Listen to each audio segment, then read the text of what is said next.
Welcome to Speaking of Entrepreneurship, a podcast powered by the Center for Entrepreneurs at Cuyahoga Community College's Corporate College. Here, we dive into real conversations with industry experts, innovative founders, and business leaders who share their insights, challenges, and strategies for success. Whether you're launching a startup, scaling your business, or just exploring the entrepreneurial mindset, this is your space to learn, adapt, and thrive.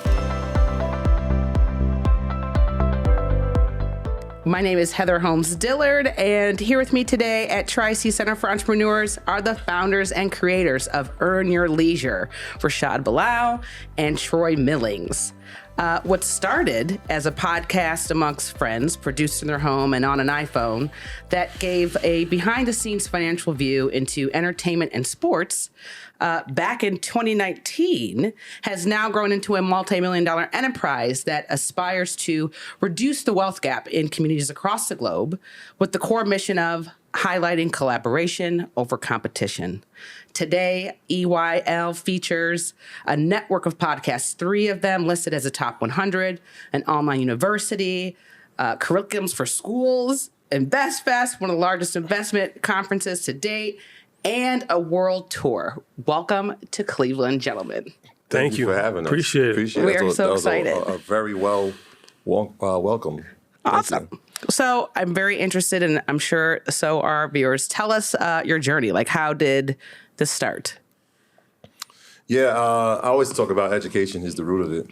My background is education. I was a teacher for 13 years. What grade? I started out in middle school, which is like ridiculous. I never wanted to be a middle school teacher. They always say that's the worst place to start, and that was the only place that was hiring. So I was like, all right, well, I'll go there. So started in middle school, ended up in elementary school my last 5 years.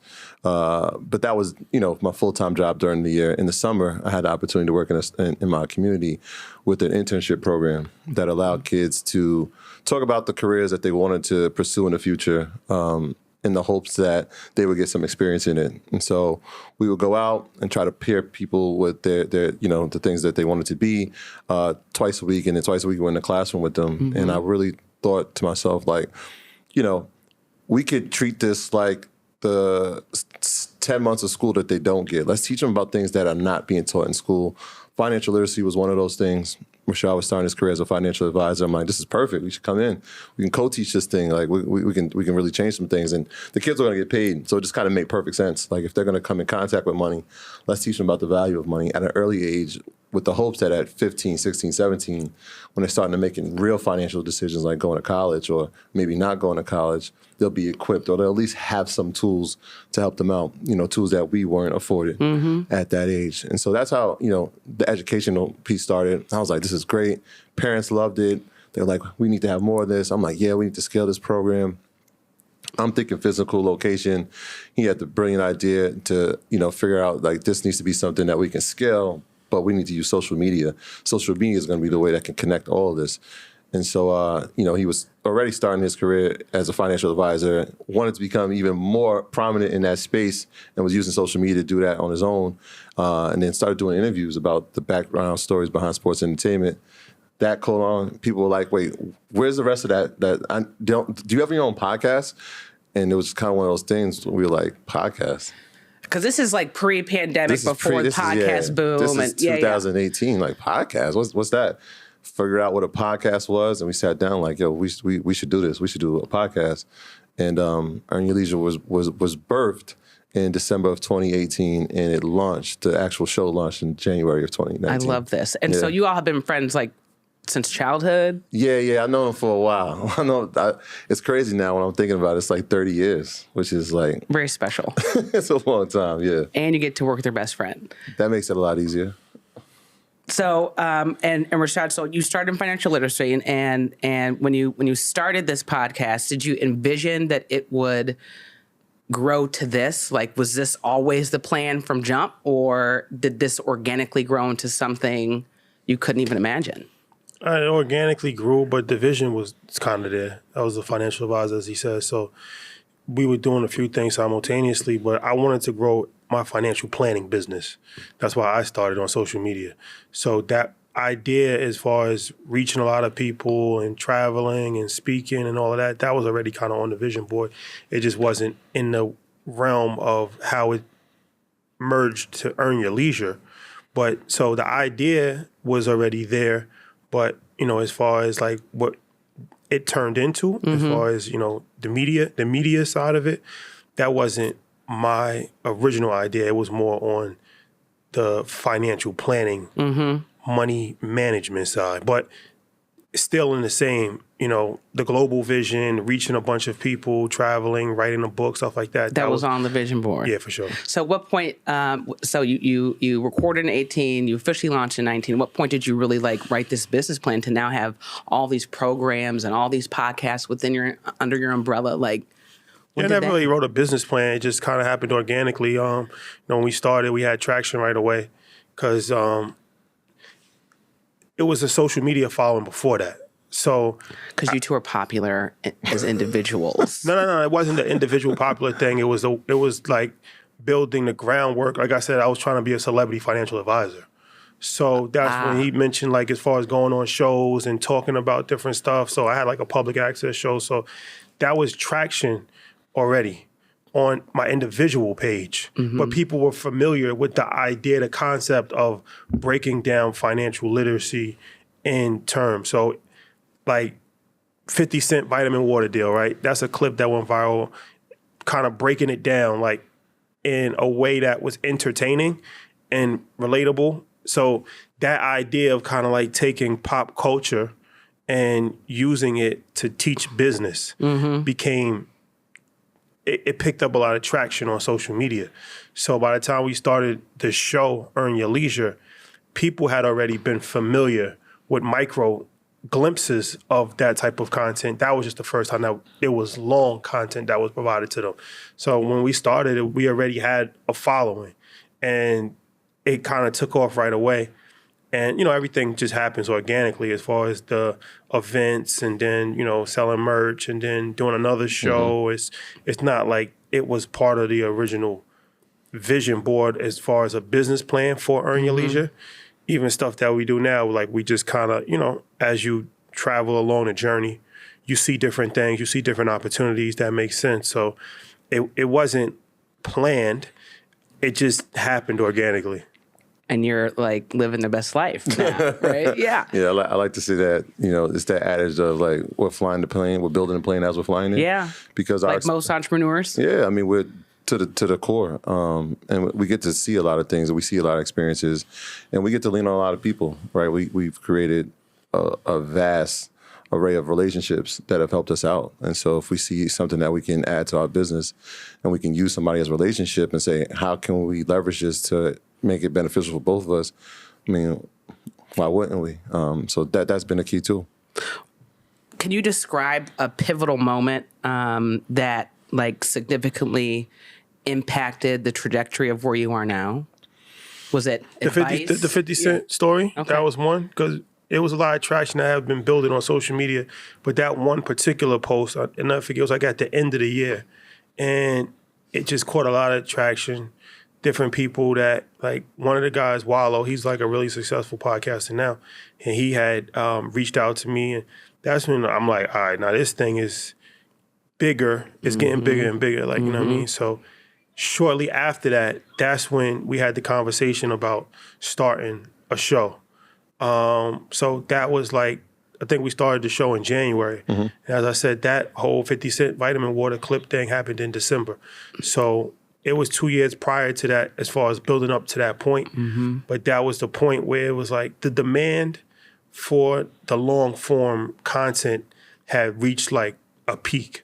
So that's when I had a conversation with him, how you feel about doing a show, Earn Your Leisure. Came up with the name, whatever. And then from there, everything just kind of, so that was we had a lot of different pivotal moments, but that's a very pivotal moment in the story, because that is the start of the idea of a show platform that wasn't in works before that. So Yeah, that was a very pivotal moment. Yeah, those early days were. I mean, I feel like all of those original episodes when it was just us two were pivotal because they were topics. I mean, I can even think back when we were explaining what a government shutdown was, and people were just like, "What does that mean? What does that even mean?" Or the big story when we were starting was the college cheating scandal, where folks were paying to get their kids into, these prestigious schools and breaking that story down to a place where it was like, oh, now I understand this. But then when we started getting guests, another pivotal moment where it shifted from us talking about stories to entrepreneurs coming on, talking about their stories. And so our CPA, who still our CPA to this day, was our first guest. That was big for us. We had a restaurateur from Baltimore, Derek Falcon, who broke down the industry in a way that we had never heard the industry broken down. It was like, okay, what we were doing was really good, but this is life-changing. If people can hear stories from people that look like them, from an array of different careers and different sectors, now we can really shift culture. And that's kind of what happened. We started getting people who, and every day are not celebrated, now had a platform to be celebrated for the things that they were doing, right? Like, your CPA is important. Well, like, there's no celebrity CPA. Like, your tax attorney, like your real estate attorney is important, right? You're buying homes, but they're not really celebrated. But these people are important in everyday life. And so giving those people the platform, watching them become celebrities in their own right, it was groundbreaking then. And now you look at it, you feel like, wait, yeah, like, that's my car dealer. Like, he has his own page and 100,000 followers. What? So you really did find this like very unique niche of breaking down things that may be taboo, for large segments of the community, or complex in a way that's digestible. For folks, I'm sure you have folks asking all the time, like, I want to start this podcast. What do I do? Right? Is how important is finding that niche? Or what advice do you have for folks who, ask you, hey, I want to start this podcast. Can you put me on? Yeah, I mean, the riches is in the niches. So, there's different ways to go about it.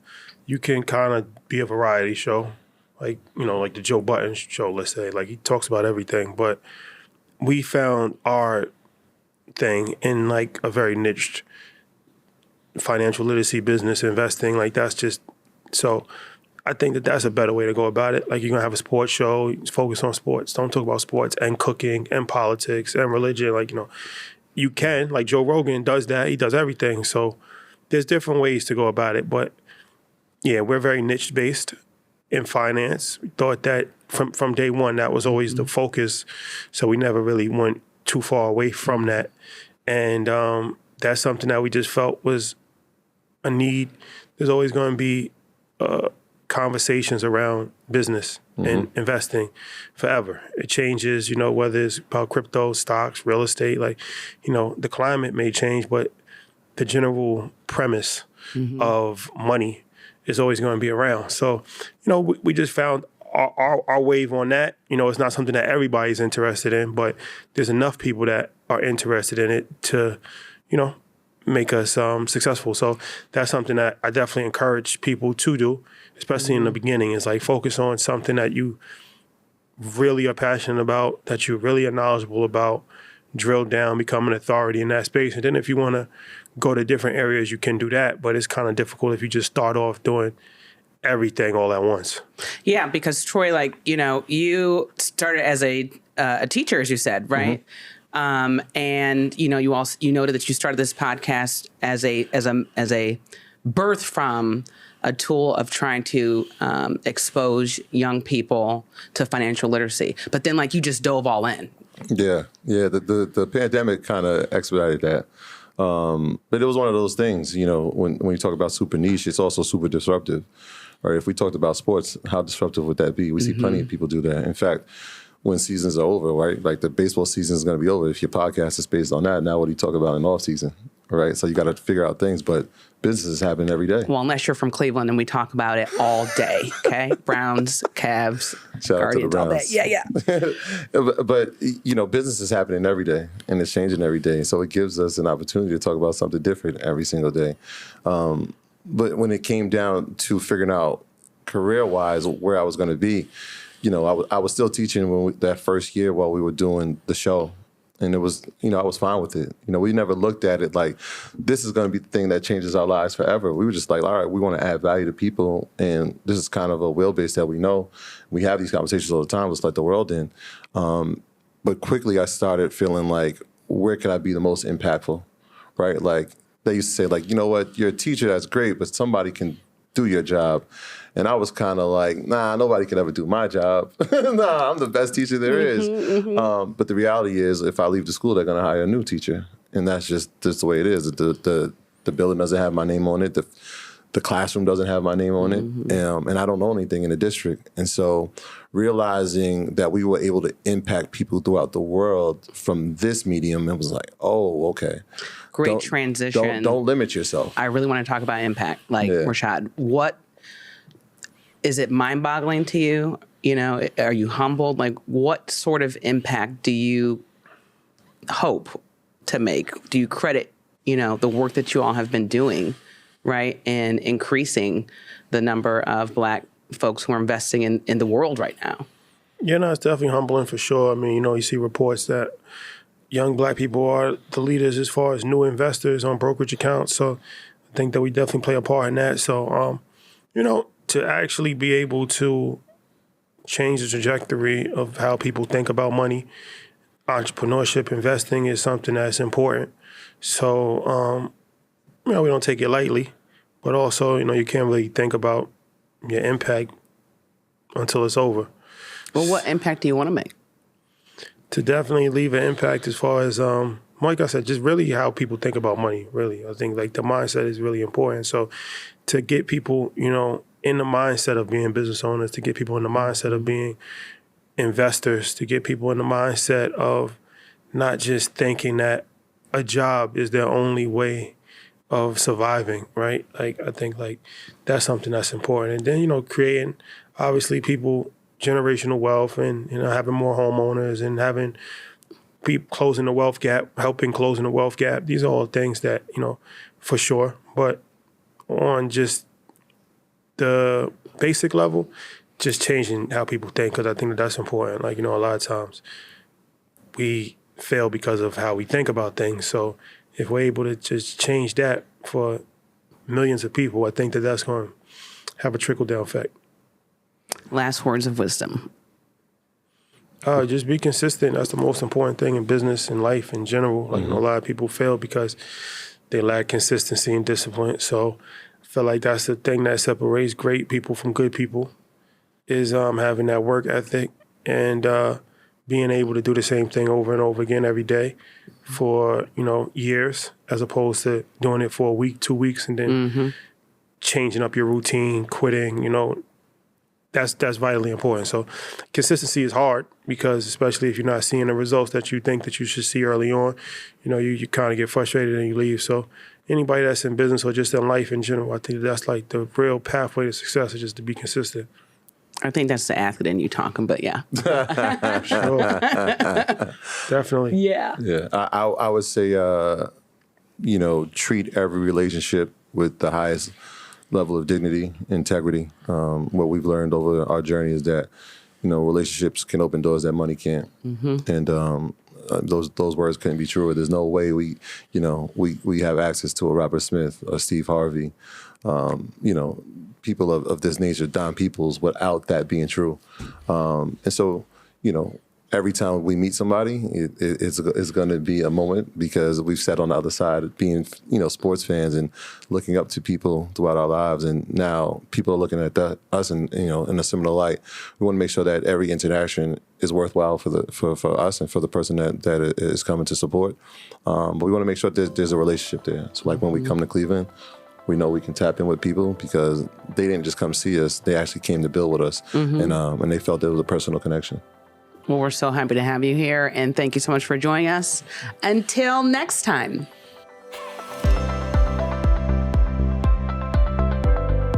Thank you for tuning in to today's podcast, brought to you by the Center for Entrepreneurs at Corporate College. If you enjoyed this episode, be sure to subscribe, rate, and share with fellow entrepreneurs.